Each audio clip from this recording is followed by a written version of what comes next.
अस्सलामुअलैकुम। ये हमारा नावल माला है जिसकी राइटर निम्रा अहमद हैं और ये हमारा एपिसोड 13 है और ये किस नंबर 4 है।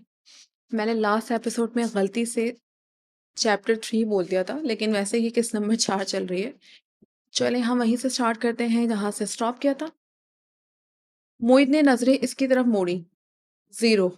वो बोला तो आवाज आहिस्ता थी। कशमाला का सांस वहीं अटक गया। एम्बुलेंस से कोई नहीं बचता माला, मगर मैंने गूगल पे पढ़ा था कि वो 2/3 लोग बच जाते हैं। गूगल की हर बात प्रैक्टिकल नहीं होती। मैं तुम्हें वो बात बता रहा हूँ जो हकीकी जिंदगी में पेश आती है। लोग एम्बुलिज्म से नहीं बचते क्योंकि एम्बुलिज्म के वक्त पे तशखीस नहीं हो पाती। एम्बुलिज्म की पहली बड़ी अलामत मौत है। अचानक से सर्जरी के बाद बंदा मर जाता है, बस लोथड़े का पता ही मरने के बाद चलता है। ऐसे मत कहो मुईद। उफ, मैंने क्यों माँ की जुराबें उतारी। मुझे वाकई याद नहीं था कि तुमने मुझे क्या कहा था इसके बारे में। तुम्हारी गलती नहीं है, मुझे भी चेक करना चाहिए था। हम माँ से एक लम्हे की भी गफलत नहीं बरत सकते। अगले 3 दिन माँ को आईसीयू में रखा गया। सिटी स्कैन के मुताबिक क्लॉट इनके फेफड़ों में जाके फंस गया था, लेकिन बर वक्त लेक्सिन मिलने से इनका खून पतला होना शुरू हुआ।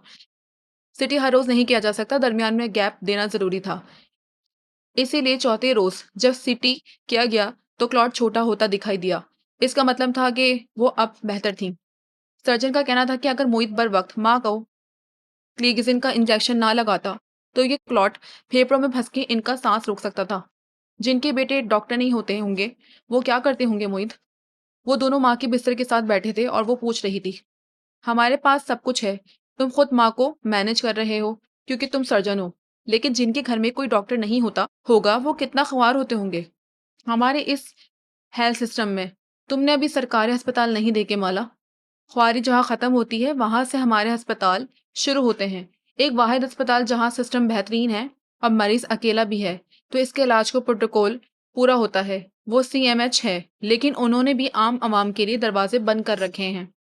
लोग बेचारे कहाँ जाएं। मोहित इन मौजों पे घंटों बोल सकता था, मगर माला ने इससे वही सवाल किया जो बार बार वो पूछ रही थी, माँ ठीक हो जाएंगी ना। हाँ, वो ठीक हो जाएंगी। अब से इंशाल्लाह वो रिकवरी की तरफ होंगी। 1 मई को माँ का ट्यूमर डायग्नोस हुआ था और डॉक्टर वोरा ने हमें 6 माह दिए थे, 1 नवंबर तक। लेकिन देखो, हमें डॉक्टर वासिम मिल गए और हमें मालूम हुआ कि माँ को मनंजियोमा है। अभी बायोप्सी की रिपोर्ट आनी है, लेकिन उम्मीद है कि डॉक्टर वासिफ की बात दुरुस्त निकलेगी। जो अल्लाह यहाँ तक ले आया है वो आगे भी ले जाएगा। और ये एक फिक्रा इसके जहन में पेवस्त हो गया, जो अल्लाह यहाँ तक ले आया है वो आगे भी ले जाएगा। इसने दोनों हाथ जोड़ लिए और चेहरा उठा के ज़ेरे लब दुआ मांगी, शिफा देने वाले शिफा दे। इस दफ़ा जब माँ घर आई तो वो वाकई सेहत की तरफ गामजन थी। जो अल्लाह यहाँ तक लाया था वही आगे भी लेकर जा रहा था। माँ पहले से ज़्यादा जहनी तौर पर बेदार हो चुकी थी। इनका जख्म भर रहा था, खून का क्लॉट अंदर ही अंदर घोल के गायब हो चुका था। और सबसे अच्छी बात, माँ के ट्यूमर की बायोप्सी रिपोर्ट आ चुकी थी। यानी इनके ऑपरेशन के वक्त ब्रेन से जो ट्यूमर निकाला गया था, इसके 3 हिस्से मुख्तलिफ लेबॉर्टरीज को भेजे गए थे और तीनों की बायोप्सी रिपोर्ट की एक जैसी ही थी। ग्रेड 1 मेनिंजियोमा, सबसे ज्यादा बेजर मेनिंजियोमा। सर्जन ने सर्जरी के दौरान ट्यूमर का एक बहुत छोटा सा हिस्सा ब्रेन में छोड़ दिया था, क्योंकि वो इन जगहों से चिपका हुआ था जो जिस्म के अज़ा कंट्रोल करते हैं। इसको काटा जाता तो जिस्म मफलूज हो जाता। वो इतना छोटा सा बचा हुआ ट्यूमर था कि अगर वो ब्रेन में रहता भी तो कोई मसला ना था। इसको दोबारा तकलीफ दा बनने में 20 से 25 साल लगने थे। कहाँ वो डॉक्टर वोरा के 6 मई की टाइमलाइन से लड़ रही थे और कहाँ 20 से 25 साल की उम्मीद इनके लिए आबे हयात थी। अगले 2 हफ्ते तक माँ इतनी बेहतर हो गई कि अब वो पुरानी बातें याद करने लगी थी।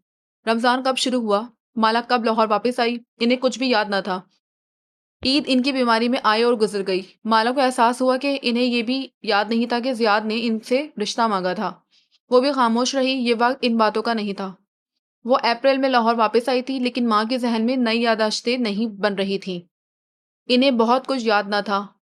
एक दिन जब वो इनके बालों में ब्रश फेर रही थी, माँ इससे पूछने लगी, अज़ा की शादी हो गई। जी माँ, इसी के लिए तो मैं लाहौर आई थी, लेकिन मुझे क्यों याद नहीं। वो ये हैरान थी। वो हर दफ़ा इस सवाल के जवाब में कहती कि माँ, आपकी ब्रेन में ट्यूमर का इतना प्रेशर था कि वो यादाश्त के हिस्से को मुतासिर कर रहा था। लेकिन इस दफ़ा ब्रश चलाते हुए वो जल के बोली, क्योंकि इन दिनों आप मदहोश होती थीं। कह के जुबान दबा ली, लेकिन खिलाफ तवक्को होरे जहां बेगम जोर से हंस दी। एक चपत पीछे बैठी माला के घुटने पे लगाई। अरे बदतमीज, माँ को ऐसे कहते हैं? वो बुरा मान के भी हंसे जा रही थी। माला ने नरमी से इनके स्याह सफेद बालों को अपने हाथों में थामा, फिर अपना चेहरा इनके कंधे पे रखा। माँ, आपको कुछ हो जाता तो मैं क्या करती? इसने सोचा नहीं था कि ऐसा होगा, लेकिन एकदम वो जोर जोर से रोने लगी थी। इतने हफ्तों के बेबसी, खौफ और उम्मीद, सब आंसू की सूरत आंखों से बाहर निकला था। वो अब सिर्फ एक लड़की थी जो अपने माँ को खोने से डरती थी। मेरी बेटी। माँ जो पहले हंस रही थी, वो इस कसर अपने साथ लगाए खुद भी रोने लगी थी। वो एक माँ थी जो अपने बच्चों को अकेला छोड़ के अगले जहां जाने से डरती थी। आंसू इनकी बूढ़ी आंखों से निकल के झुर्रियों ज़दा चेहरे पे नीचे बहने लगे। इनके चेहरे का टेढ़ापन ट्यूमर के निकलते ही दुरुस्त हो गया था, जैसे स्थिति कर दिया गया हो। माला ने माँ को इस बीमारी में दूसरी दफा रोते देखा था। पहली दफा तब जब ऑपरेशन के बाद बड़े मामू इस्लामाबाद से मिलने आए और कुछ दिन यहीं रहे। इनको देखते ही माँ ने पहली दफा कहा, भाईजान, मुझे दर्द हो रहा है। और वो सुन रह गई। माँ को दर्द भी हो रहा था। बस मेरी माँ बच जाए की दुआएं करते करते याद ही नहीं रहा था कि माँ को भी दर्द हो सकता है। दूसरी दफा वो अब रोई थी माला के सामने। मुई तो लड़का है माँ, कुछ ना कुछ कर लेगा। माँ ही की तो फैमिली है, मेरा तो आपके अलावा कोई नहीं है माँ। मैं क्या करती अगर आपको कुछ हो जाता? वो इनके कंधे से सर टिकाए रोई जा रही थी। आंसू उनके कंधे पे रखे दुपट्टे में जज्ब हो रहे थे। ये इस लम्हे था जब माँ ने आंसू पोंछे और चेहरा उठाया, इसका माथा चूमा और इन्हें जैसे याद आया, कुछ दिन पहले नगीना मेरे पास आई थी। माला फौरन से पीछे हुई और ब्रश उठा लिया। गीले चेहरे के साथ वो इनके बालों में ब्रश फेरने लगी ताकि पीछे हो जाए और वो इसका चेहरा ना देख सकें। वो जियाद के लिए तुम्हारा रिश्ता मांग रही थी माला। माला के हाथ ऊपर से नीचे चलते रहे। इसे स्टूडियो की खिड़की याद आई जो आंसू से भरी थी। इसे कैफ याद आया जो इस दिन से गायब था। दोनों में से किसी ने दूसरे को कॉल नहीं की थी। तुम सोचना इस बारे में बेटे। जियाद अच्छा लड़का है, शरीफ है, बड़ सरे रोजगार है। वो अब धीरे धीरे जियाद के बारे में बहुत सी बातें कर रही थी। मैं सोचूंगी माँ। वो बोली तो इसकी आवाज़ बहुत आहिस्ता थी। क्या वो जियाद के बारे में सोचना चाहती थी या किसी वजह से वो इस मौजू को टाल रही थी? कुछ था जो अधूरा रह गया था और इसे इसके मुकम्मल होने का इंतजार था। माला और माँ का सबसे ज्यादा झगड़ा मीठा खाने पे रहा था। सर्जरी के बाद चूंकि वो ज्यादा हिलती जुलती नहीं थी, इसलिए खुद से मीठा खा नहीं सकती थी। माँ को हिलाना जुलाना भी एक अलग मसला था। फिजियोथेरापिस्ट रोज घर आती और इनको एक्सरसाइज करवाती। वो नौजवान सी लड़की थी, चुलबुली सी, जीन्स टॉप पहने, ब्लॉक हील से टिक टिक चलती हुई कमरे में आती और खुशगवार अंदाज में ऐलान करती, आंटी उठ जाए, फिजियो का वक्त हो गया है। और अपने बेड पे लेटी माँ की शक्ल से लगता वो इसको कच्चा दबा जाएंगी। इनको वो एक आंख नहीं भाती थी क्योंकि वो इनसे जिस्मानी मुशक्कत करवाती थी। इसके आने के टाइम फिक्स था और आने से पहले माँ की वो हालत होती जैसे ट्यूशन टीचर के आने से पहले बच्चों की होती, पर किसी तरह छुट्टी का बहाना बन जाए। माला, आज तो मेहमान आने हैं, तुम फिजियोथेरापिस्ट से कहो कि कल आ जाए। मैंने मेहमानों से बात कर ली थी, वो 6 बजे के बाद आएंगे। फिजियो की छुट्टी नहीं होनी माँ। वो भी होरे जहाँ की बेटी थी जिसे बचपन में माँ जबरदस्ती ट्यूशन और कारी साहब के पास भेजती थी। इसे भी सारे बदले गिन करके लेने थे। माँ पहलू बदल के रह जाती। मुझे तो वो नकली थेरेपिस्ट लगती है, मेरे सारे जोड़ हिला देती है। इसके जोड़ हिलाने से ये हुआ कि जून के आगाज में माँ का जो बिल्कुल बेड पे थी, अब उठ के बैठने लग गई थी। जून की वसत तक वो खड़ी होने लगी और जून के आखिरी दिनों में पहली दफा उन्होंने वॉकर के सहारे चंद कदम उठाए। जुलाई शुरू हुआ तो माँ बिला आखिर वॉकर से कमरे का चक्कर काटने लगी। बाथरूम भी अब वो वॉकर से जा रही थी। हर शाम फिजियोथेरेपिस्ट एक्सरसाइज करवाने आती और आखिर में वो इनको खड़ा करती। वो वॉकर से चंद कदम चल के माला के बेड पे बैठ जाती और फिर वहीं बैठी रहती। फिजियो के जाने के बाद पे वो ऐसे खुश होती जैसे बच्चे स्कूल की छुट्टी की घंटी बजने पे होते हैं। ये इनकी रोज की रूटीन थी। फिजियो चली जाती और बख्त भी चाय ले आती। माला और माँ वहीं बेड पे बैठे चाय पीते, साथ ही माही को वीडियो कॉल कर लेते।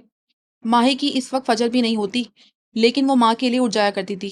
फिर वो तीनों खूब बातें करते गए। दोनों की बातें करते पुराने किस्से, सब कुछ ख्वाब सा लगता था। कहाँ माँ ट्यूमर की मरीज थी और कहाँ वो दोनों अब माला के बेड पे बैठ के गप्पे लगा रहे थे। माही ने गप्पों के लिए गप का लफ्ज इजाद किया था। वो हर किसी के नाम को छोटा करके इसे आगे एस लगा देती थी। यूं इनकी शामें एक जैसी होती, गप्स लगा लगाते कट जाते, फिर रात हो जाती और माँ की नाइट रूटीन शुरू हो जाती। इनका बेड बनाना, एक्स्ट्रा शीट्स, दवाइयाँ, एंटीबायोटिक। दरमियान में मोहित को शक हुआ कि माँ को मनजाइस्ट हो गया है क्योंकि टेस्ट रिपोर्ट्स में कुछ लेवल्स हाई आ रहे थे। ये इस सूरत में होता है जब दिमाग की मननजी की तह में इन्फेक्शन हो जाए, जैसे मेनिंजाइटिस कहते हैं, और ये जानलेवा हो सकता है। लेकिन डॉक्टर वासिफ का कहना था कि ये मेनिंजाइटिस नहीं है। वो कहते थे कि जब वो तंदुरुस्त लग रही हैं और इससे बेहतर हो नहीं सकती थी, और ट्यूमर भी मेनिंजियोमा है क्योंकि 3 लेबोरेटरीज ये कह चुकी हैं। तो फिर मसला क्या है? हर चीज़ ठीक है, ये लेवल्स भी ठीक हो जाएंगे। एंटीबायोटिक आहिस्ता आहिस्ता इनको तंदुरुस्त कर देगी। और यूं मुहित कुछ दिन के लिए मुतमईन हो जाता, फिर दोबारा वो टेस्ट करवाता। बाज़ाहिर माँ तंदुरुस्त थी, लेकिन वो लेवल्स नीचे नहीं जा रहे थे। कहाँ गड़बड़ थी जिस्म में, या शायद वो वहम ही हो रहा था। इस दिन मुहित के साथ इसका एक दोस्त एंडोक्राइनोलॉजिस्ट घर आया और माँ की शुगर वगैरह फॉलोअप करने लगा। वो इस वक्त बेड पे उठी बैठी थी, दुपट्टा सर पे लेके कानों के पीछे आड़ रखा था और सफेद बाल कलमों से निकलते दिखाई दे रहे थे। माला ने सोचा सुबह इनका हेयर डाई लगा देंगे। आप मीठा नहीं खा सकती, हसत ही रह गई अब ये। वो शिकवा करते हुए डॉक्टर जाफर से कहने लगी, किसने कहा है आप मीठा नहीं खा सकती? मुइद, इसने तहकुम से कहा, आंटी की शुगर चेक करो और घर में जो भी मीठा है ले आओ। है क्या मतलब? वो जो सोफे पे बैठी मोबाइल पे लगी थी हड़बड़ा के उठी। मुहित भी फिक्रमंद हो गया। माँ की शुगर हाई हुई तो इन्फेक्शन हो सकता है। मैं एंडोक्राइनोलॉजिस्ट हूँ या तुम?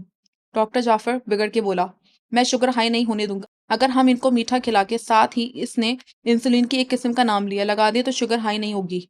बगमी ने अंडों का हलवा बनाया था। थोड़ी देर बाद मजे से प्याले में अंडों का हलवा खा रही थी, जबकि माला और मोहित बेबसी से इन्हें घूर रहे थे।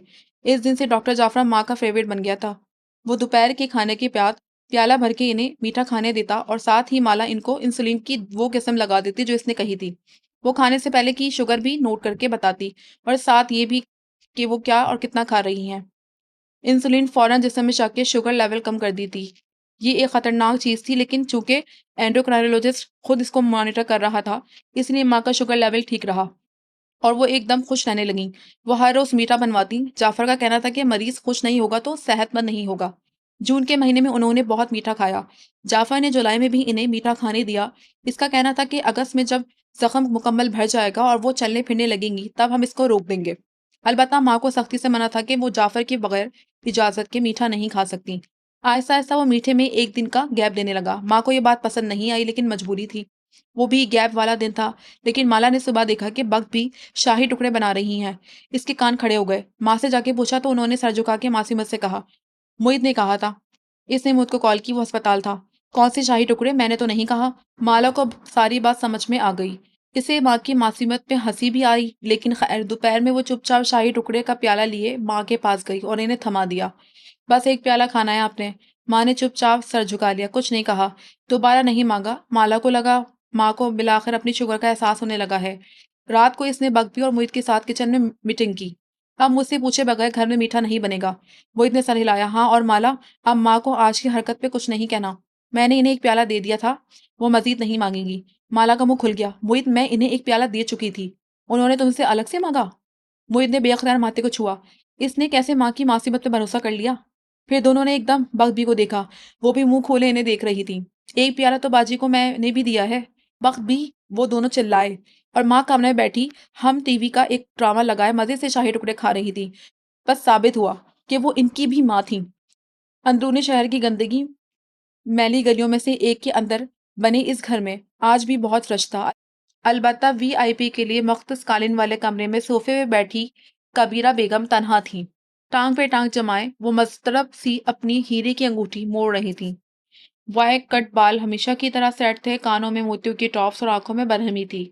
सामने बैठा बिखरे बाल और बदबूदार लिबास वाला आमिल पीटर मसीह आंख बंद किए हुए था। कबीरा बेचैनी से इसे देख रही थी। बच कैसे गई पूरे जहां? वो एकदम तड़प के बोली तो आमिल ने आंखें खोली। जादू ने इसके खून को इसके खिलाफ कर दिया था। खून में शैतानी लोथड़ा बनाया गया था। लेकिन आमिल ने गहरी सांस अंदर खींची। क्या करें, इसके बच्चों ने इलाज करवा लिया। हूँ, क्या फायदा हुआ? वो नाखुशी से एक अंगूठी को बार बार उतारती और वापस पहनती। इतने जादू के बावजूद इसे बचना ही था। जादू ने इसके जिस्म को बहुत खोखला कर दिया है। कभी तो आमिल का वक्त भी आएगा। वो जेरे लब मुस्कुराया। कबीरा ने हूं कह के सर झटका और दूसरे मौजू की तरफ आई। माही, इसकी बेटी की सास किसी को बता रही थी कि इसकी प्रेगनेंसी ठीक जा रही है। एक काम कहा था तुम्हें कि इसके बच्चा नहीं होना चाहिए, वो भी तुमसे नहीं हो सका। आमिर ने धीरे से अंदाज में कंधे उचकाए। हमारा कसूर नहीं है। वो लड़की पढ़ाई बहुत करती है। सुबह शाम की दुआएं, इससे मामला खराब हो जाता है। हम जादू भेजते हैं लेकिन वो असर नहीं करता। यानी मैं अब वो दिन देखूंगी जब इबाद और माही अपनी मुकम्मल फैमिली सेलिब्रेट कर रहे होंगे। और मेरी बेटी घर बैठी होगी। नामुमकिन। कबीरा ने मुट्ठियां भींच लीं, ऐसे कि नाखून हथेलियों में पेवस्त हो गए। आमिल काजल लगी आंखों से मुस्कुराया। फिक्र ना करो, इंसान सुस्त पड़ जाते हैं। किसी न किसी दिन वो दुआ मांगना भूल जाएगी, कभी ना कभी वो नागा करेगी। हम ताक में होंगे और इसी दिन हमला करेंगे। मगर कबीरा की तसल्ली नहीं हुई। इसी नाखुशी से आमिल को देख के गोया हुई। और वो जियाद, इसका अच्छा हिसाब तमाम किया तुमने। इसकी माँ रिश्ते लेने पहुंच गई कशमाला के घर। इसकी माँ का भी वही मसला है कबीरा बेगम। वो पढ़ती पढ़ाती बहुत हैं। ये पढ़ने पढ़ाने वाले लोग सारा धंधा खराब कर देते हैं। वो जी भर के बदमजा हुआ। जियाद की माँ ने अपनी पढ़ाई से और माही ने अपनी पढ़ाई से अपनी अपनी औलाद को महफूज कर रखा है। अब मैं कहाँ से लकब लगाऊं? किस काम के हो फिर आप मेरे? जियाद की माँ का कुछ करता हूँ। जब पूरे जहां जैसी पढ़ने पढ़ाने वाली औरत जादू से बीमार पड़ सकती हैं, तो जियाद की माँ क्या चीज है? वो आंखें बंद करके कुछ बड़बड़ाने लगा। फिर इसी कैफियत में बोला, जियाद कशमाला को पसंद करता है और इससे शादी के मामले में संजीदा है। तुम्हारी बेटी का मामला मुझे यहाँ होता नहीं दिखाई दे रहा। मेरी बेटी की शादी जियाद से ही होगी और तुम करवाओगे ये सब। कबीर अब बेचैनी से नाखून चुबाने लगी। ये वो सिर्फ तब करते हैं जब वो शदीद बेबसी का शिकार होते हैं। खानदान वालों की बातें, अपनी बेटी का बढ़ता वजन, ये सब इसे हरासा करता था। और फिर धूमधाम से शादी करके एक अच्छा दामाद लेकर खानदान पे धाक भी बैठानी थी। कबीरा को हमेशा यही फिक्र होती थी कि अपनी धाक हर एक पे कायम कैसे रखनी है। अगर ये सब ना हो सका और इसे माही का बच्चा और माला का बसा हुआ घर देखना पड़ा, तो ये किसी भयानक ख्वाब से कम नहीं होगा। कशमाला जियाद को पसंद नहीं करती। इसकी जिंदगी में कोई और है। आमिल एकदम चौंक के बोला। कबीरा भी अपने ख्याल से जागी, चेहरे पे मुस्कुराहट बिखरी। वाह, तुम्हारे मौक्किल तो बड़े काम के हैं। कौन है इसकी जिंदगी में? इसने तजस्सुस से पूछा। कोशिश करता हूँ पता करने की। आमिल ने बड़े खुशोश से आंखें बंद की, लेकिन अगले ही पल इसकी मुस्कुराहट गायब हुई। हड़बड़ा के इसने आंखें खोली। नहीं, कोई नहीं। हाथ बेख्तियार गर्दन तक गया। वो दर्द कई दिन तक महसूस होता रहा था। मगर तुमने कहा कहा ना मौक्कल को गलती लगी थी। कोई नहीं है कशमाला की जिंदगी में। मैं देखता हूँ इस मामले को। वो खांसते हुए बात बदल गया। जियाद की माँ को बहुत तेजी है रिश्ता करने की। पहले इसका बंदोबस्त करता हूँ। अब वो कबीरा बेगम को फुर्सत थमा रहा था जो इसे दरकार थी। नकदी, बकरे और फेरोज, किसी की सिफारिश, किसी का तबादला। अक्सर लोग सोचते हैं कि जादू जिन्नात का काम करने वाले अपने लिए जिन्नात से कह के दौलत क्यों नहीं कमा लेते। ऐसा इसलिए है कि जन्नात इंसान को दौलत नहीं लाके दे सकते। दौलत इंसान को इंसानों से कमानी होती है। ये नसीब से मिलती है, मेहनत से बढ़ती है और हिकमत से खर्च करने पे कायम रहती है। जन्नात इस मामले में बेबस होते हैं। वो तकलीफ दे सकते हैं या किसी का हाल आमिल तक पहुंचा सकते हैं। आमिल इन कामों के लिए जन्नात को कैद करते हैं, इन पर जुल्म करते हैं। इसीलिए जरूरी नहीं है कि जन्नात हर काम दुरुस्त कर दे या हर खबर सच्ची पहुंचाए। जन्नात झूठ भी बहुत बोलते हैं। अगर इन्हें जवाब मालूम ना हो तो वो अपनी तरफ से गढ़ के सुना देते हैं। आमिल अपने क्लाइंट से फिर भी पैसा बटोर लेता है। अलबत्ता ऐसे गंदे मेले इलाकों में रहना इनकी मजबूरी होती है, क्योंकि बुरे जन्नात और शयातीन करीब आते तब हैं जब इंसान वीराने और गंदगी की जगह पर रहे। इन्हें जन्नात को काबू करने के लिए बहुत से गलाजत से भरे काम करने पड़ते हैं। ऐसे में कुछ जन्नात होते हैं जो आमिल के कब्जे से छुट जाते हैं। आमिल इनको मारने या इनकी रोजी तंग करने से इनको डराता है। लेकिन जिस दिन किसी जिन को यकीन हो जाए कि आमिल इसकी मौत और रिस्क पे कादिर नहीं है, वह आमिल के शिकंजे से खुद को आज़ाद कर लेता है। लेकिन इंसान आज़ाद नहीं हो सकते। जो इंसान आमिल की चौखट एक दफ़ा देख लेता है, इससे अपना काम करवाने का चस्का पड़ जाता है। वो कभी इस चौखट से आज़ाद नहीं होता। अगर वो तौबा भी कर ले कि मैं अब दोबारा यहाँ नहीं आऊँगा, तो आमिल अपने जिन्नात के जरिए इसको डराता है। इंसान समझता है इसके दुश्मन फिर से पीछे लग गए हैं, सो वो भाग के आमिल के पास दोबारा आता है और यूं आमिल अपने क्लाइंट का भी नहीं खोते। जिन्नात के साथ साथ इंसान भी इसकी कैद में होते हैं। कबीरा बेगम भी एक कैदी थी। माँ के एम्बुलिज्म वाले मामले के बाद माला ने रेस्टोरेंट वाले प्रोजेक्ट को रोक दिया था, लेकिन जून के आखिर में जब माँ बेहतर होने लगी, इसने रेस्टोरेंट ज्वाइन कर लिया। वो रोज 1 से 2 घंटे के लिए वहां जाती थी। इसका हाथ ब्रश और रंगों पर फिर से चलने लगा था। रेस्टोरेंट का नाम ग्लास टाउन था। वहां हर रोज मामूल के गहमा गहमी होती। रेस्टोरेंट के हॉल के बाहर एक बरामदा था जिसकी शीशे की दीवार ने इसे बागीचे से अलग कर रखा था। माला ग्लास वॉल के अंदर की तरफ फर्श पे बैठी जाती, नीचे चंद कुशन बिछा लेती और फिर आल्टी पाल्टी किए वो रंग को मिक्स करने लगती। कांच के प्लेटों के टकराने की आवाज, सिल्वर चम्मच की खटकार, लाहौर के लोगों के गॉसिप, मोबाइल की बजती घंटियां, वो सब सुनते हुए काम करती जाती। आवाजें अच्छी थी, खामोशी बुरी थी। खामोशी अस्पताल के एक आईसीयू की याद दिलाती थी, जिसमें सिर्फ मशीनों की पिप के अलावा कोई आवाज ना होती थी। हर रोज ग्लास वॉल के साथ अपना काम फैलाने से पहले वो मोबाइल स्क्रीन पे तारीख दिखती। डॉक्टर वोरा की टाइमलाइन 6 माह की थी। यकम नवंबर तक। वो टाइमलाइन कभी जहन से जाती ही नहीं थी। जैसे सजाए मौत की कैदी को सजा सुना के आजाद कर दिया जाए, तो वो बार बार इस तारीख को याद करता है जब इसको फांसी दी जानी है। हर रोज वो गिनती कि यकम नवंबर आने में कितने दिन थे। हर रोज वो गिनती के कैफ को गए कितने दिन बीत चुके थे। ये हिसाब किताब भी जहन से नहीं जाता था। कैफ गया तो जिंदगी से भी कुछ चला गया। ताकुब होने का एहसास फिर से छाने लगा, लेकिन इसने फिर कोई गार्ड नहीं रखा। वो रखना ही नहीं चाहती थी। सिक्योरिटी गार्ड चीजों को पेचीदा बना देते हैं, या शायद वो सिर्फ कैफ था। माला ने इस खौफ को नजरअंदाज करना शुरू कर दिया। माँ ही मुसलसल इसे कुरानी आयत भेजती, इनको पढ़ा करो माला, माँ पे जादू है। वो इनको पढ़ती, लेकिन माँ की सेहत क्याबी के लिए, जादू का सोच के नहीं। से जादू जिन्नात पे यकीन नहीं था। वो होते हैं लेकिन किसी और के साथ, किसी और जमाने में। इसकी माँ पे कोई जादू नहीं था, माँ ही वहमी थी। इसके बाद घर में खून नहीं आया, ना किसी ने कोई हरकत की। हाँ, एक ताकुब होने का एहसास था, लेकिन इसको वो नजरअंदाज करती थी। वो रेस्टोरेंट पहुंची तो माँ का टेक्स्ट मैसेज आता, पहुंच गई हो? वो मुस्कुरा के जवाब लिखती, जी माँ। इसकी कोशिश होती है कि पहुंचते साथ ही इनको पहले मैसेज करे, लेकिन इनका मैसेज पहले आ जाता। वो मिनट गिन रही होती थी। वो काम कर रही होती तो माँ का मैसेज आता। साथ साथ कुछ खाती पीती भी रहना। इन मोए रेस्टोरेंट वालों से कहो तुम्हें फ्री में खाना दिया करें। माँ भी टिपिकल माँ थी। वह हंस के रोज इन्हें मैसेज करती कि जी वो मुझे कॉफी देते हैं। माँ को खाली पेट कॉफी पीना पसंद न था, लेकिन वो उम्र के इस हिस्से में थी कि जब इंटरमीडिएट फास्टिंग एक रूटीन बन जाती है। इंटरमीडिएट फास्टिंग करने वाले लोग रात के खाने और अगली दोपहर के खाने में 12 से 16 घंटे का गैप देते हैं। इस दौरान सिवाय पानी या ब्लैक कॉफी की कुछ नहीं खाते। वो सुबह सुबह कॉफी से ज्यादा कुछ पी भी नहीं सकती थी, और कॉफी से इसे कैफ याद आता, लेकिन वो इसको जहन से झटक देती। रेस्टोरेंट से निकलने से पहले माँ का मैसेज आता, निकल पड़ी हो? वो कहती, जी रास्ते में हूँ। हालांकि वो दरवाजे पे होती थी। वर्ष इन 2 ढाई घंटों में माँ के बार बार मैसेज आते। यकम मई को जब डॉक्टर वोरा ने वो डेडलाइन दी थी, तो माला को लगता था इस नंबर से अब कोई मैसेज नहीं आएगा। लेकिन डॉक्टर वोरा गलत थे। वो बार बार दोहरा के दिल को यकीन दिलाती। डॉक्टर वोरा ने कहा था वो ग्लायोमा है, लेकिन वो मनंजियोमा निकला। अब मेरी माँ कभी नहीं बीमार होगी। मगर यकम नवंबर की तलवार जहन में लटक रही थी।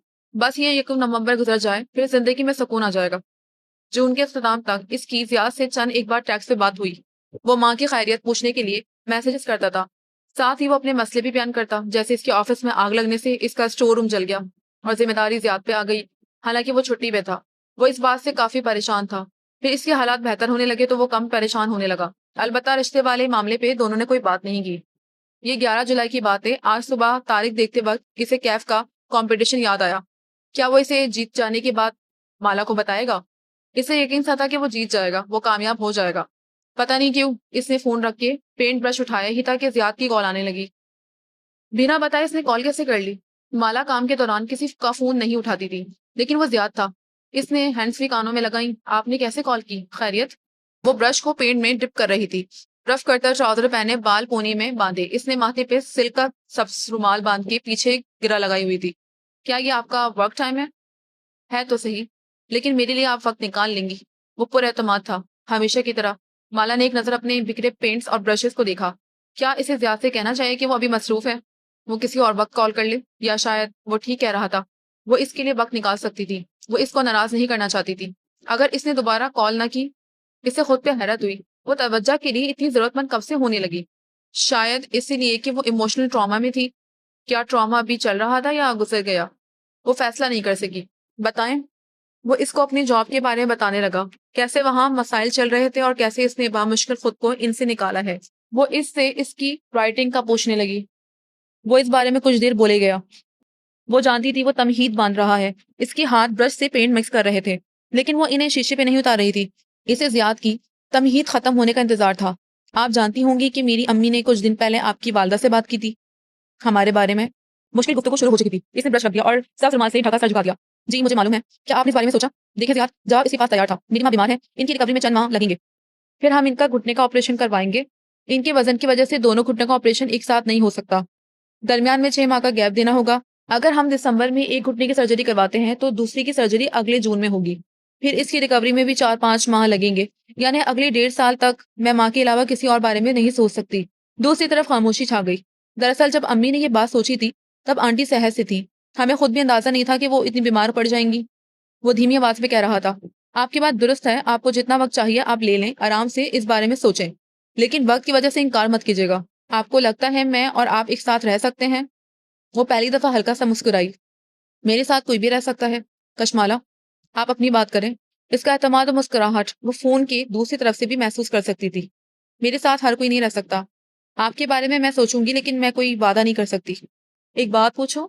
वो कदरे तौक़ुफ़ से सोचते हुए कहने लगा, आपने अभी तक शादी क्यों नहीं की? अभी तक? आप ग़ालिबन 28 बरस की हैं, मुझसे 2 साल छोटी। लड़कियों की शादियाँ अमूमन 25 साल तक हो जाती हैं। आपने क्यों नहीं की? वो चुप हो गई। आपको उम्र की बात बुरी तो नहीं लगी? मैं दरअसल एक साफ़ गो इंसान हूँ, जो दिल में हो कह देता हूँ। उम्र का ज़िक्र इसलिए कर रहा हूँ क्योंकि ये खूबसूरत लड़कियों की शादियाँ बहुत जल्दी हो जाती हैं। आप इतनी टैलेंटेड और इतनी परफ़ेक्ट हैं इसलिए पूछा। इसने बहुत नरमी से अपनी बात की वज़ाहत की, क्योंकि मेरा नहीं ख़्याल कि शादी दुनिया का सबसे ज़रूरी काम है। मुझे पहले अपना करियर बनाना था, खुद पे फ़ोकस करना था। आजकल लड़कियों की शादियाँ इससे भी लेट होती हैं। इसकी आवाज़ धीमी हो गई। कुछ बुरा लगा था इसे। मेरा ख़्याल है कि शादी करियर से पहले आती है, ख़ुसूसन लड़कियों के लिए, क्योंकि लड़कियाँ लड़कों से जल्द ऐज करती हैं। पहले मुझे बहुत हैरत होती थी, ये देख के कि मेरे इर्द-गिर्द काम करने वाली ख़वातीन 30 का हिस्सा अबूर करने के बाद इतनी चिड़चिड़ी क्यों होने लगती हैं। अब खुद 30 का हिस्सा अबूर किया तो अंदाज़ा हुआ कि बूढ़े होने का ख़ौफ बहुत शदीद होता है। इसीलिए अपनी ज़िंदगी को किसी भी चीज़ में लग के गुज़र ना जाने दें। बेशक मेरे बारे में मत सोचें, इनकार भी कर दें, लेकिन कशमाला अपना वक़्त मज़ीद मत ज़ाया करें। अपने बारे में सोचना शुरू करें। वो बहुत नरमी से कह रहा था, वो बिल्कुल ख़ामोश हो गई। मेरे मैनेजर मुझे बुला रहे हैं, हम फिर बात करेंगे। इसने शाइस्तगी से कह के कॉल काट दी। इस वक़्त इसे ज़ियाद की बात बुरी लगी थी, लेकिन ज़ियाद ऐसा ही था, हकीकत पसंद और हकीकत नॉवेल्स और फ़िल्मों से दूर होती है। हकीकत में यही सब होता है। लोगों के लड़कियों के बारे में यही ख़यालात होते हैं। वो रेस्टोरेंट के वॉशरूम में गई और सिंक के आईने में अपना अक्स देखा। चेहरा दाएँ-बाएँ मोड़ा। हर रोज़ वो पिंपल ढूँढती थी, झुर्रियाँ कभी नहीं ढूँढी। क्या इसकी आँखों के नीचे झुर्रियाँ थी? नहीं, इसे नज़र नहीं आई। इसने थोड़े नीचे करके अपने सर के बाल देखे। इनमें कुछ-कुछ सफ़ेद थे। 5 से 6 बाल। ये तो 18 साल की उम्र से थे। स्ट्रेस वाले दिनों में ज़्यादा सफ़ेद हो जाते हैं और फिर ठीक हो जाते। माही के इससे ज़्यादा सफ़ेद थे और वो डाई कर लेती थी। क्या मैंने ओशियन के पीछे इतने बरस अपनी ज़िंदगी ज़ाया कर दी? और अब ओशियन भी मेरे हाथ में नहीं रहा। सिर्फ़ बैंक अकाउंट में जमा हुआ कुछ पैसा बाकी रहा। क्या मैं 30 की उम्र तक शादी नहीं करूँगी, तो मुझसे कोई शादी नहीं करेगा? ज़ियाद की बातों ने इसे उलझा दिया था। इसने बेअख्तियार कैफ़ की व्हाट्सएप चैट खोली। इसने अपना व्हाट्सएप इस रोज़ से ऑफ कर रखा था। इसका लास्ट सीन जून की इसी तारीख का था जब वो दोनों आखिरी दफ़ा मिले थे। कैफ़ ने नंबर क्यों ऑफ कर दिया था? कैफ़ कहाँ चला गया? वो इसे मिस करती थी। एक बेनाम सा एहसास था जो कैफ़ की गैर मौजूदगी में होता था। वो था तो वो रिलैक्स रहती थी। मसला होता तो इसे कह देती। कैफ़ के पास हर बात का जवाब होता था। वो अपने अल्फाज से इसकी ज़िंदगी में कुछ इज़ाफ़ा करता था। कोई अच्छी बात, कोई नसीहत। वो गया तो अपने साथ बहुत कुछ ले गया। वो पीछे खामोशी छोड़ गया। आवाज़ें अच्छी थी, खामोशी बुरी थी। अपने अपार्टमेंट के किचन में खड़ा ज़ियाद मोबाइल कान से लगाए माला से बात कर रहा था और नगीना बेगम जो इसके अपार्टमेंट की देखभाल के लिए आज यहाँ आई थी, माथे पे हाथ रख के सुन रही थी। साथ-साथ तौसफ से सर भी हिला रही थी। फ़ोन बंद करके इसने माँ को देखा, जो अभी-अभी दाखिल हुई थी और उन्होंने इसकी आखिरी बात सुन ली थी। अम्मी मैं कुछ ना कुछ खा लेता हूँ, इतना सब ना बनवाया करें। अकेले हलकान होती हैं किचन में आप। अकेले कहाँ बेटा मुलाज़िमा है मेरे पास, वही करवा देती है। लेकिन उन्होंने नरमी से इसे पुकारा, बेटे आप कशमाला से बात कर रहे थे? जी। इसने मोबाइल रखते हुए फ्रिज खोला और पानी की बोतल निकाली। आज इसकी छुट्टी थी और वो घर पे था इसीलिए आरामदार लिबास में रिलैक्स नज़र आ रहा था। आपको कशमाला से यूँ नहीं कहना चाहिए कि वो अपना वक़्त ज़ाया कर रही हैं। लेकिन अम्मी वो अपना वक़्त ज़ाया कर रही है। वो फ़िक्रमंदी से कह रहा था। ऐसे अगर वो खुद को बस से पच डालती रही, तो वो यूँ कीमती साल ज़ाया कर देगी। हाँ बेटे, मैं आपकी बात समझ सकती हूँ। आप ठीक कह रहे हो। लेकिन आपको इससे ये नहीं कहना चाहिए। वो ऊपरी कैबिनेट से टिफ़िन बॉक्सेस निकालने लगी। ज़ियाद अपने जॉब की वजह से शहर के दूसरे कोने में रहता था। वो हफ़्ते में 1 दफ़ा यहाँ आके इसका फ्रिज भी भर जाती थी। अम्मी आप जानती हैं, मैं वो कहता हूँ जो मुझे ठीक लगता है। वो इनके साथ आ खड़ा हुआ और ऊपरी कैबिनेट से इनको बॉक्सेस निकाल-निकाल के देने लगा। वो मुस्कुरा के इसे देखे गई। खुद हूरे आपा भी यही कह रही थी कि वो नहीं चाहती कि इनकी वजह से इनकी बेटी अपनी ज़िंदगी ज़ाया करे। और अब तो वो ठीक है। मुईद का भी यही कहना है कि वो माँ का ख़्याल रख सकता है। फ़ौरन नहीं लेकिन साल भर में हम शादी कर सकते हैं। ये बातें मैं इसकी फ़ैमिली से तय कर सकती हूँ बेटे। लेकिन आपको इसको ये एहसास नहीं दिलवाना चाहिए। लड़कियाँ बहुत नाज़ुक होती हैं। इनका दिल टूट जाता है। वो काउंटर से टेक लगाए हथेलियाँ काउंटर टॉप पे जमाए खड़ा सोचने लगा। इस तरह तो मैं इससे कभी दिल की बात नहीं कह सकूँगा। मुझे हर बात पे सोचना पड़ेगा कि वो बहुत हसास है। नहीं बेटे, एक दफ़ा शादी हो जाए तो मियाँ-बीवी को एक-दूसरे की समझ आ जाती है कि दूसरे का मतलब वो नहीं है। यूँ फ़ोन पे आप कहोगे तो बुरा लगेगा। वो अब एक बॉक्स से खाना दूसरे में पलट रही थी। फिर ढक्कन बंद किया और सिंक की तरफ बढ़ी। नल खोल के हाथ धोते हुए उन्होंने बात जारी रखी। कशमाला बहुत अच्छी लड़की है और इतने अरसे बाद आप किसी लड़की के लिए माने हो। मैं तो बहुत खुश हूँ। लेकिन अगर आप चाहते हो बेटे कि वो आपसे शादी करने के लिए राज़ी हो जाए, तो आपको इसकी हसासियत का ख़्याल रख के इससे बात करनी होगी। इसको दुखी करके तो नहीं मजबूर करना शादी के लिए। क्या मैंने इसे दुखी किया? वो फ़िक्रमंद हुआ। नगीना बेगम ने मोहब्बत से इसके कंधे पे हाथ रखा। इसको कॉल करके इससे माज़रत कर लेना, आपने इसको मोहब्बत से ब्याह के लाना है। एक नई ज़िंदगी की शुरुआत दिल दुखाने से नहीं होनी चाहिए। ज़ियाद ने मुस्कुरा के इनके हाथ पे हाथ रखा। थैंक्स अम्मी, मैं इसे सॉरी कर लूँगा और आइंदा मैं भी ख़्याल रखूँगा कि कशमाला का दिल मेरी वज़ह से ना दुखे। आप बताएँ आपकी मुलाज़मत ठीक काम कर रही है? बस गुज़ारा कर देती है। पता नहीं क्यों एक बाजू में दर्द रहने लगा है। वो बार-बार अपने एक बाजू और गर्दन को दबा के कह रही थी। ज़ियाद चौंका। अपॉइंटमेंट लूँ? नहीं बेटे, ये दर्द मुझे बीमारियों के दर्द नहीं लगते, बस हमारे रिश्तेदारों की नज़रें हैं। खुद ही ठीक हो जाएगा। वो मुस्कुरा के अब टिफ़िन इसकी फ्रिज में रख रही थी। इतने अरसे बाद बिलाखिर कशमाला की सूरत में इनके घर में खुशी आने वाली थी। हर माँ की तरह नगीना बेगम बहुत खुश थी। उन्होंने तो अभी से सोचना शुरू कर दिया था कि बरी कैसे और कब बनानी है, फंक्शन कहाँ रखेंगे, किसको बुलाना है और किसको नहीं। बस कशमाला मान जाए। वो घर आई तो चुप-चुप सी थी, दिल उदास था। माँ सो रही थी। वो इन पे एक नज़र डाल के लॉन में आ गई। गार्ड चेयर खाली रखी थी। दिल चाहा सलीम से कहे कि इस कुर्सी को हटा दे। जब इस पे बैठने वाला ही मौजूद नहीं है तो क्या फ़ायदा? लेकिन फिर नहीं कहा। सोचा माही या सफूरा को कॉल मिला के इनसे पूछे कि क्या वो बूढ़ी हो रही थी? लेकिन नहीं पूछा। आज माँ के सारे काम करते हुए इसने इनसे भी ज़्यादा बातें नहीं की। दिल बहुत बुरा हो रहा था। वो चुपचाप सर लपेट के सोने लगी। नींद नहीं आ रही थी लेकिन वो आँखें बंद किए लेटी रही। ये एहसास कि वो अपनी ज़िंदगी ज़ाया कर रही है, बहुत दिल डुबो देने वाला था। सुबह वो काम पे आई तो इसका चेहरा वीरान था। इसने लंबी सब्ज़ कमीज़ के नीचे सफ़ेद ट्राउज़र पहन रखा था। 2 दुपट्टे गर्दन में मफलर की तरह लपेट के दोनों पल्लू आगे डाले हुए थे। बंधे हुए बालों के ऊपर सिल्क का सब्ज़ रुमाल लपेटा हुआ था और दाएँ गाल पे एक दाना निकला हुआ था। वो वीरान चेहरा लिए ग्लास वॉल के साथ फर्श पे बैठ गई। ग्लास वॉल का निचला हिस्सा अच्छा खासा पेंट हो चुका था। वो सर झुका के अपने पेंट निकालने लगी। तभी प्लेटों कांटों के टकराने की आवाज़ों के दरमियान से इसे शनासा आवाज़ें सुनाई दी। ओह! इसने माथे को छुआ। इसकी लाहौर के दोस्तों ने कह रखा था कि वो आज ग्लास टाउन में गेट टुगेदर करेंगे। इंस्टा पे उन्होंने इसे पैगाम भेजा था लेकिन कल से इसने फ़ोन ऑफ रखा था। अब वो लड़कियाँ सामने से आती नज़र आईं तो माला को समझ ना आया कि वो क्या कहे।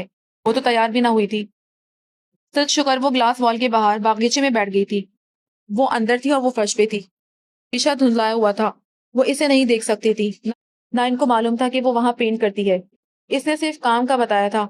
जब तक वो इसे नहीं देखेंगी, वो यहीं छुपी रहेगी। आज इसे किसी से नहीं मिलना था, इन चारों से तो हरगिज़ नहीं। वो चारों इसकी क्लास फेलोज़ थीं और शादियों के बाद सेटल हो चुकी थी।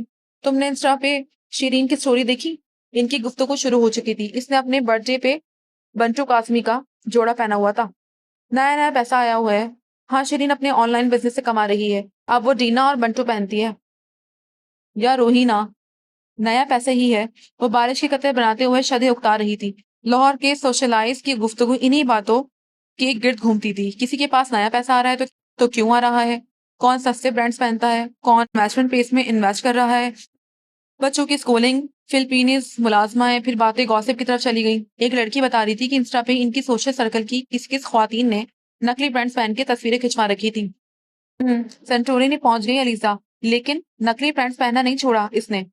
जब गॉसिप खत्म हुई तो वो ज़िक्र शुरू हुआ जो हर एक की दुखती रग होता है और जिससे 21वीं सदी में एक दूसरे को नीचा दिखाया जाता है। सफ़र के किस्से। यार साला, तुम कितने अरसे से यहाँ हो? ट्रैवल क्यों नहीं करती? माला ने ब्रश फेरते हुए गहरी सांस ली। ट्रैवलिंग, ये वो मौजू था जिस पे लाहौरी सोशलाइज़ घंटों बोल सकते थे। जो गुज़श्ता 1 साल से पाकिस्तान से बाहर न गया हो, वह ऐसे मौके पे सख्त शर्मिंदा होता था और दूसरे अपने सफ़र के किस्से सुना के इसे मज़ीद बुरा महसूस कराते थे। वो चुपचाप अपनी चीज़ें समेट के वहाँ से खिसक आई और सीधे रेस्टोरेंट के वॉशरूम में चली गई। आज फिर आईने में अपना चेहरा देखा। वहाँ झुर्रियाँ नहीं थी।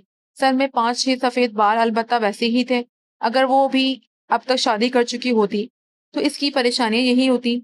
फिलिपियों, नैनी, शौहर का कारोबार, ट्रैवल, बच्चों की स्कूलिंग, इन लड़कियों की ज़िंदगी मुकम्मल थी। सिर्फ़ इसकी अधूरी थी, क्योंकि इसने शादी नहीं की थी। इसका दिल मज़ीद ख़राब होने लगा। ज़ियाद की बातें, इन लड़कियों की चमकती-दमकती ज़िंदगियाँ हर चीज़ एकदम खुद पे हावी होने लगी। उसने हाथ धोए और चेहरे पे पानी डाल के बाहर निकल आई। अपनी उलझनों में इसने गौर नहीं किया कि बाएं गाल पे ग्रे पेंट लगा हुआ है, जो इसके आस्तीन के कफ के साथ चेहरे तक पहुंचा था। गीले चेहरे और पेंट के दाग से लाइल्म वो बाहर निकली। अभी वो रेस्टोरेंट की बैरूनी एग्जिट तक पहुंची ही थी कि कशमाला आवाज पे इसका सारा वजूद जैसे नमक का मुजस्समा बन गया हो। हालांकि अभी तक इसने मुड़ के नहीं देखा था। ये आवाज ये आवाज माला अपनी एड़ियों पे घूमी। सामने लॉबी के दाहिने पे वो खड़ा था, कैफ जमाल। तुम? वो बेयकीन थी। कैफ मुस्कुराते हुए कदम कदम चलता इसके सामने आ रुका, बिल्कुल सामने। सियाह जीन्स में पहनी सफेद ड्रेस शर्ट के कफ मोड़ रखे थे और कॉलर के नीचे 2 बटन खुले थे। शर्ट आधी जीन्स में आरसी थी और आधी बाहर थी। कंधों पे सियाह बैकपैक डाले वो बड़ी हुई शेव और भूरी आंखों के साथ मुस्कुरा रहा था। जी मैं कैफ। वो सामने आया तो एकदम सारी दुनिया में रोशनी बिखर गई। इसे मालूम ही नहीं हुआ और कब एक खूबसूरत मुस्कुराहट इसके लबों पे बिखर गई। तुम यहाँ कैसे? वो इतनी हैरान थी कि बयान नहीं कर सकती थी। वो इतनी खुश थी कि अंदाजा नहीं कर सकती थी। मैं लाहौर छोड़ के जा रहा हूँ। सोचा जाते जाते आपसे अपनी आधी महीने की तनख्वाह लेता जाऊं। घर गया तो मोहित ने बताया कि आप यहाँ मिलेंगी। यानी तुम सिर्फ तनख्वाह लेने आए हो? वो भी मुस्कुरा दी। आपको यकीन नहीं आ रहा? अब तो तुम्हारे पास काफी पैसे हैं, मेरे 4,000 की क्या अहमियत। किसने कहा मुझे तनख्वाह नोटों में चाहिए? कशमाला मुस्कुरा दी। चलो कॉफी पीते हैं। इसने पेशकश कर दी, लेकिन फिर हॉल की दूसरे कोने की तरफ देखा जहां ग्लास हॉल की पार बैठी लड़कियां दिखाई दे रही थी। वो चमकती दमकती लड़कियां हाथ हिला हिला के बातें कर रही थी, कह के लगा रही थी। कैफ ने इसकी निगाहों का ताकुब किया, फिर गौर से इसका चेहरा देखा। वो इन लड़कियों को देखते हुए किसी सोच में गुम हो गई। इतनी सी जिंदगी है कशमाला, इसको नापसंदीदा लोगों को बर्दाश्त करने में क्यों गुजारे? वो पूरे दिल से मुस्कुरा दी। फिर कहाँ चले? जहां लोग सच्ची बातें और सादा हों। वो मुस्कुराया तो गाल का गड़ा गहरा हुआ। अगर आप मुझे एक ऐसी जगह की चाय पिला दें जहां की चाय पीना चाहता हूं, तो समझे आपने तनख्वाह बराबर कर दी। वो तनख्वाह इसके अकाउंट में ट्रांसफर कर चुकी थी, लेकिन शायद कैफ ने फोन के साथ इस अकाउंट को भी नहीं देखा था। लेकिन ये कैसे हो सकता है कि कोई अपना बैंक अकाउंट ना चेक करे? खैर, इसे क्या, इसे अंदाजा भी नहीं था कि इसके गाल पे सुरमई पेंट लगा है। बस पेंट एसेसरीज का बैकपैक कंधों पे डाला और इसके साथ चली आई। किसी और से वो इस हुलिये में नहीं मिल सकती थी। नगीना आंटी और जियाद से तो कभी भी नहीं। लेकिन वो कैफ था, वो माला की कंफर्ट जोन था। करीबन पौन घंटे बाद वो दोनों धेली गेट के सामने खड़े थे। ये सुर्ख ईंटों से बना बड़ा सा शहर दरवाजा था। दरवाजों के नाम अमूमन इनके रुख के हिसाब से रखे जाते हैं। ये दरवाजा दिल्ली को फेस करता था, इसीलिए ये दिल्ली दरवाजा था। वर्ल्ड सिटी के महकमे ने गुज़श्ता चंद बरसों में कदीम लाहौर की इन चंद मकामात को रिस्टोर किया था। ये यूरोपियन शहरों की तारीखी मकामात जैसे साफ सुथरा चमकते दमकते नहीं थे, लेकिन फिर भी ये सियाहती मैमार पे पूरे उतरते थे। तुम तब से लाहौर में हो? वापिस नहीं गए? वो तहरीर से देखते हुए दहली दरवाजे के अंदर दाखिल हो रही थी। वो इसके साथ चलते हुए गर्दन घुमा के अतराफ को देख रहा था। नहीं, मुझे अपना प्लान बनाना था, खामोशी और तन्हाई में। अंदर एक बार रौनक बाजार था। दोनों तरफ में दुकानें थीं और हर तरफ से गलियां निकलती थीं। मसालों की खुशबू जोर से नतनों में घुसी, मगर अच्छी लगी। बना लिया? जी, बना लिया। क्या मुस्कुराया। इसकी आंखों की चमक और अज़म भी इसे अच्छा लगा। लाहौर दोबारा आओगे? वो एक बखली गली से निकल के शाही हम्माम की तरफ जा रहे थे। धूप, शोर, मसाला, जात की खुशबू, इस सब में इसे ऊंचा बोलना पड़ रहा था। नहीं आऊंगा। वो सामने देखिए कदम उठा रहा था। क्यों? क्योंकि लाहौर ने मेरा दिल तोड़ा है। दोबारा दिल तोड़वाने नहीं आऊंगा। इसने माला को देखे बगैर कहा और आगे बढ़ गया। वो वहीं खड़ी रह गई। कभी कभी इसे लगता था कि इसने ज़ारा वाली बात झूठ कही थी, ताकि वो काश हम मुख्तलिफ हालात में मिले होते का असर जाहिर कर सके। पिछले 1 डेढ़ माह तक कैफ और कैफ की हर कदम पे इसने बहुत सोचा था। इसकी पुरस्कारियत एक तरफ, इसे नहीं लगता था वो शादीशुदा है। वो शाही हम्माम के दाखिल बरामदे में खड़ा था। मुड़ के इसे देखा, जो वहीं गुमसुम सी खड़ी थी, और मुस्कुराया। आप अपने लाहौर का तारुफ नहीं करवाएंगी मुझसे? वो इसे आगे का इशारा कर रहा था। क्या बातों के असर ऐसे ही ज़ायल हो जाया करते हैं? ऑफ कोर्स, ये शाही हम्माम है। वो गहरी सांस लेकर इसकी तरफ आई। और ये शाहजहां ने बनवाया था। अलीमुद्दीन अंसारी ने इसकी तामीरात करवाई थी। वो दोनों अब दाखिली बरामदे में खड़े थे और वो गर्दन उठाए छत को देख रहा था। वहां रंगीन नकोश व निगार फूल बूटे बने थे। मुगल बहुत साफ सुथरे लोग थे। उन्होंने शहर दरवाजे के साथ एक हम्माम इसलिए बनवाया था ताकि जो भी लाहौर आए पहले गुसल करे और साफ सुथरे होकर शहर में दाखिल हो। अगर वो आज के लाहौर की आलूदगी देख लेते तो इसने अफसोस से सर झटका। आपने कहा इसे शाहजहां और अलीमुद्दीन अंसारी ने बनवाया? वो गर्दन उठाए छत को देखते हुए बोला। लेकिन इमारतों को इनके मेमार तामीर करते हैं, आर्किटेक्ट। माला ने कंधे उचका दिए। आर्किटेक्ट तो सिर्फ डिज़ाइन करते हैं, पैसा तो शाहजहां ने लगाया और सुपरवाइज अलीमुद्दीन अंसारी ने किया। इसने गर्दन माला की तरफ मोड़ी और एक शिकवा भरी नजर इस पे डाली। बिल्डिंग बनाने के लिए सबसे अहम मेमार होता है, लेकिन लोग मेमारों को भूल जाया करते हैं। इसीलिए शाही हमाम के मेमार ने अपनी तस्वीर हमेशा के लिए यहाँ महफूज कर दी। कैफ ने उंगली से ऊपर इशारा किया। क्या? किधर? इसने हैरत से सर उठाया। इसे आज तक मालूम नहीं हुआ था कि शाही हमाम की दाखिली छत पे बने फूलों बोटों में मेमार ने अपनी बहुत सी तस्वीरें बना रखी थी। उम्मीद है अब आप शाही हमाम के मेमार को नहीं भूलेंगी। वो दोनों अंदर दाखिल हुए तो वहां दिन के बावजूद नीम अंधेरा सा था। जर्द पत्तों ने खूबसूरत सा समा बांध रखा था। अंदर माहौल ठंडा सा था। जुलाई की धूप और हिद्दत यहाँ कम थी। कब जाना है? शाम 4 बजे की फ्लाइट है इस्लामाबाद की। माला ने सोच से सर झटका, फिर मोबाइल निकाला और माँ को ऑडियो नोट भेजने लगी। माँ, आज मुझे देर हो जाएगी। नोट भेज के सेंड किया। वहां सिग्नल कमजोर थे। फोन रख के वो कैफ की तरफ मुड़ी। जानते हो शाहजहां के ज़माने में लोग व्हाट्सएप पे ऑडियो नोट कैसे भेजते थे? कैसे? माला ने मुस्कुराहट दबा ली। इसे हमाम के हॉल कमरे की एक कोने में जाने को कहा। खुद वो काफी दूर दूसरे कोने में जाकर खड़ी हुई। लाहौर आने वाले मेहमानों को लाहौरी सबसे पहले ये जादू का करतब दिखाते थे। इसे भी कैफ को ये दिखाना था। अब वो दोनों काफी दूर कोनों में खड़े थे। माला ने दीवार की तरफ मुंह करके सरगोशी की।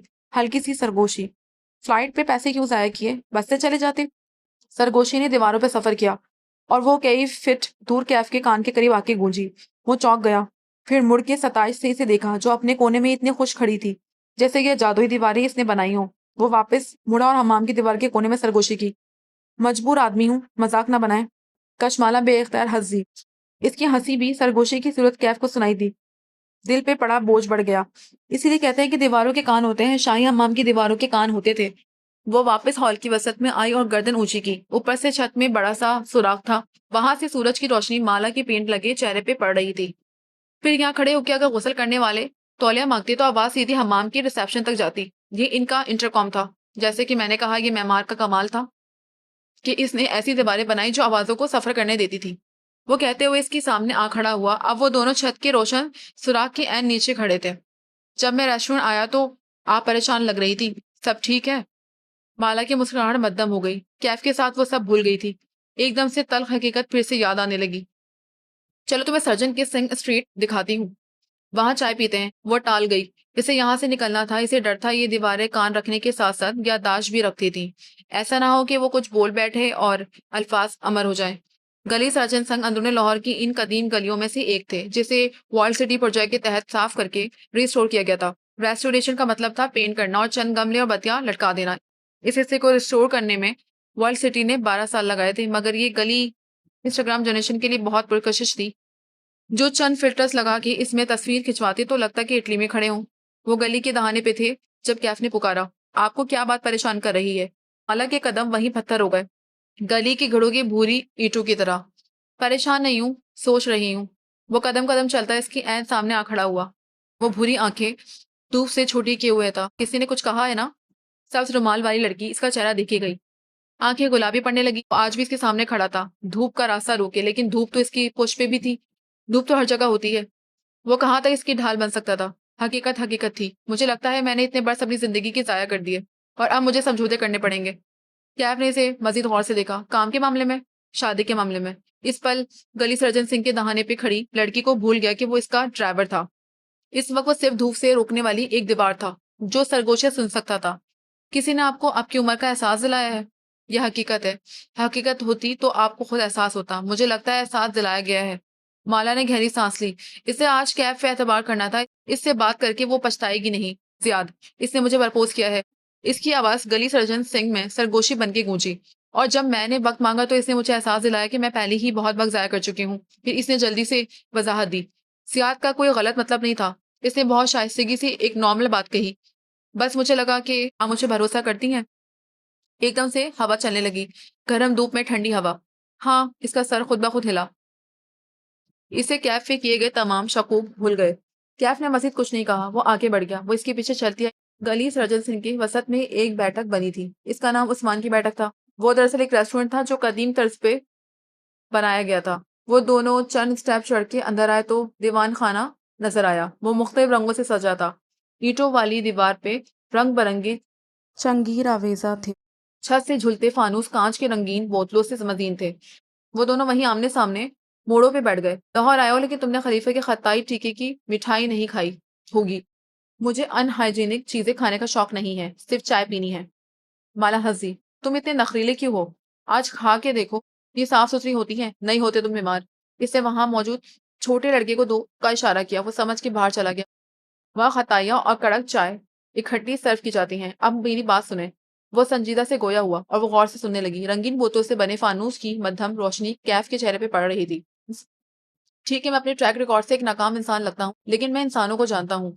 मैं वो चीज़ें सेंस कर सकता हूँ जो आम लोग नहीं करते। मेरी बात शायद आपको बुरी लगे, लेकिन कभी ना कभी आपको इसकी ज़रूरत पड़ेगी। तुम तो ऐसे कह रहे हो जैसे हम फिर कभी नहीं मिलेंगे। हम फिर कभी नहीं मिलेंगे। वो इतने हतमी अंदाज में बोला क्या कि माला के दिल को किसी ने मुट्ठी में दबाया। क्यों? ताल्लुकात में एक चीज़ होती है, रेड फ्लैग। वो इसका सवाल नज़रअंदाज कर गया। सुर्ख झंडे, जब वो नज़र आएँ तो संभल जाना चाहिए। इसने आवाज़ धीमी की। ज़ियाद एक रेड फ्लैग है। ज़ियाद बहुत अच्छा इंसान है। मैंने कब कहा वो बुरा इंसान है? लड़का मिट्टी के प्याले में चाय और खतायों की प्लेट्स ले आया था। इन दोनों ने साथ-साथ अपने कप उठाए। वो मीठा नहीं खाती थी, लेकिन अंदरूनी शहर के खतायों की अलग बात थी। इसने खताई उठा ली और चाय में डुबोने लगी। यकीनन ज़ियाद एक बहुत अच्छा इंसान होगा, लेकिन आपका इसके साथ गुज़ारा नहीं हो सकेगा। इसने मिट्टी का प्याला घूंट भर के नीचे किया।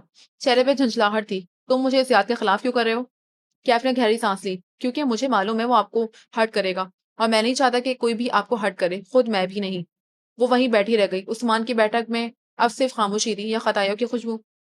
दफातन गली की किसी खुली खिड़की से किसी के गाने की आवाज आने लगी। एक छोटी सी ढोल नुमाइशी गले में डाले इसको चमचे से पीटते हुए एक आदमी कोई पंजाबी लोक गीत गा रहा था। इसे मालूम हो गया था कि आसमान की बैठक में सियाह आए बैठे हैं। तुमने मुझे कभी हर्ट नहीं किया कैफ, ना कर सकते हो। लेकिन कैफ ने नफी में सिर हिलाया। इसके चेहरे में मलाल था। वो खुद को सजा सुना चुका था। वो आज इसकी जिंदगी से निकलने के लिए आया था। गुज़श्ता 6 हफ्ते कशमाला से दूर रह के वो यही सोचता रहा था। क्या इसे कशमाला को हकीकत बता देनी चाहिए? हकीकत बताने के बाद वो इससे माफी मांग सकता है, लेकिन अगर माला ने इसे माफ कर दिया तो फिर सजा तो ना मिली और कैफ को अपने किए की सजा खुद देनी थी। इसने इस लड़की के साथ धोखा किया था।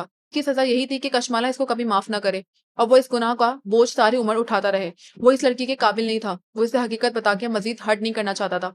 कर सकता हूँ, वो बोला तो इसकी आंखें जख्मी थी। शायद कर चुका हूँ। कभी आपको मेरे बारे में कुछ सुनने को मिले तो वो रुका। इसका जुर्म काबिल माफी नहीं था, तो बेशक मुझे माफ ना कीजिएगा। बस इतना याद रखिएगा कि मैं मजबूर था। मैं बुरा आदमी नहीं हूँ, शायद हूँ, लेकिन मैंने हमेशा आपकी हिफाजत करनी चाहिए। मैं आपको हर्ट नहीं करना चाहता था। खुल के कहो क्या कहना चाहते हो, क्योंकि मुझे तुमसे कोई शिकायत नहीं है कैफ। तुम जब चाहो जॉब पे वापस आ सकते हो। वो इसे देखता रह गया। इसे मालूम था वो कहेगी, वो कभी ना कभी ये कहेगी और ये फिक्र इसके कदमों की जंजीर बन जाएगा। फिर वो खुद को सजा कैसे देगा? इसने ज़ारा को अपनी बीवी बताने का झूठ इसीलिए बोला था ताकि वो इस तक जाते सारे रास्ते बंद कर दे। वो 6 हफ्ते इससे दूर इसीलिए रहा था ताकि वो इसे भूल जाए। लेकिन कशमाला मुबीन ऐसी लड़की नहीं थी जो गुजरे वक्त के साथ भूल जाए। मैं जॉब पे वापस नहीं आ सकता। इसने खुद पे जबर करके अल्फाज जोड़े। मैंने कहा ना, हम आज के बाद नहीं मिलेंगे, वरना हम दोनों की जिंदगियां पेचीदा हो जाएंगी। रंगीन बोतों से बना फानूस हवा से जरा जरा सा झूलने लगा। गाना गाते पंजाबी गवैये की आवाज मुसलसल सुनाई दे रही थी। जहां तक रहा जियाद, तो इससे शादी सोच समझ के कीजिएगा। जियाद आपको हर्ट करेगा और बहुत हर्ट करेगा। वो नॉर्सिस्ट है, पीटर पैन सिंड्रोम। इसे हैरत हुई। कैफ ने इस बतन में सर हिलाया। All boys grow except Peter Pan, the boy who doesn't grow. तमाम लड़के बड़े हो जाते हैं सिवाय पीटर पैन के। वो लड़का जो कभी बड़ा नहीं होता। वो कुछ कह नहीं सकी। इसे यकीन था कि कैफ गलत कह रहा है। वो कभी भी पीटर पैन के लिए बैंड मी मत बनाना कशमाला। और जहां तक बात है उम्र की, कैफ मुस्कुराया और वो भी इसको देख के मुस्कुरा दी। वो मुस्कुराता था तो इसकी सारी कल्फत दूर हो जाती। तो उम्र सिर्फ एक नंबर है। सर के बाल खुद से सफेद नहीं होते, हम सफेद बाल कमाते हैं। चेहरे पे झुर्रियां खुद से नहीं आ जाती, ये कमाई जाती हैं। ये हमारे तजुर्बे और कल की पुख्ता होने की कीमत है। फिर इसने दिल पे उंगली रखी। बस दिल मुतमईन होना चाहिए। अगर दिल शादी के बगैर खुश नहीं है तो शादी करके भी खुश नहीं होगा। अगर आप गली सर्जन संग में खुश नहीं है तो इटली की गलियों में भी खुश नहीं होंगी। माला ने एक नज़र खतायों की प्लेट को देखा। कैफ ने इसको छुआ तक नहीं था। इसने खताइयाँ उठाई और इसकी तरफ बढ़ाई। क्या वाकई अब लाहौर नहीं आओगे? नहीं आऊंगा। इसने खताइयाँ पकड़ ली लेकिन खाई नहीं। ओके, लेकिन मेहनत करना मत छोड़ना। अगर तुम्हारा बिजनेस प्लान कोई कबूल ना करे तो वो लोग इसके काबिल नहीं होंगे। तुम नए लोग ढूंढना। इसकी नसीहत से वो मुस्कुराया और खताई जेब में डाल ली। और आप ताल्लुकात में सिर्फ झंडों को नजरअंदाज नहीं करेंगी। माला ने मुस्कुरा के सर असबतन में हिला दिया। वो इस बारे में सोचेगी। अगर मेरे बारे में कुछ बुरा सुने तो मुझे बेशक माफ़ मत कीजिएगा, मैं मजबूर था। माला ने फिर से सर हिला दिया। कुछ कुछ था जो कैफ जमाल में हमेशा पुरस्कार सा था, कुछ जो वो छुपाता था, लेकिन इसने कुरेदा नहीं क्योंकि वो नहीं बताएगा। मेरी फ्लाइट का वक्त होने वाला है, मैं ड्रॉप कर देती हूँ। इसने उठते हुए पेशकश की। कैफ के पास कार नहीं थी, वो इसको एक आखिरी सहूलत देना चाहती थी। एयरपोर्ट के सारे रास्ते वो खामोश रहा, खिड़की से बाहर देखता, वो इसे नज़र नहीं मिला रहा था। जब एयरपोर्ट आया तो कैफ नीचे उतर गया, लेकिन इसे उतरने से मना कर दिया। मैं चला जाऊँगा, इसकी खिड़की के पास रुक के इसने कहा। वो स्टीयरिंग व्हील पे हाथ रखे गर्दन उठाए बाहर खड़े कैफ को देख रही थी। क्या वाक़ई वो अब कभी लाहौर नहीं आएगा? कशमाला। इसने एक आखिरी नज़र इस पे डाली और जेब में रखी खताई की बोझ को महसूस किया। आई एम सॉरी हर चीज़ के लिए। वो किस चीज़ की माफ़ी माँग रहा था? वो समझ नहीं सकी, बस सर हिला दिया। वो क्यों इतना पुरस्कार सा था? माला की कार आगे बढ़ गई तो कैफ ने मुड़ के एयरपोर्ट की तरफ देखा। सामने डोमेस्टिक फ्लाइट्स का बोर्ड नज़र आ रहा था। कैफ ने वापस पलट के इसकी कार को देखा। वो दूर जा रही थी। कैफ ने दोबारा बोर्ड को देखा, फिर कलाई पे बांधी घड़ी देखी, लेकिन वो इस तरफ नहीं गया। वो वहीं रुका खड़ा रहा। इसकी नज़रें माला की दूर जाती कार पे जमी थी। इससे कशमाला के काफ़ी दूर जाने का इंतज़ार था।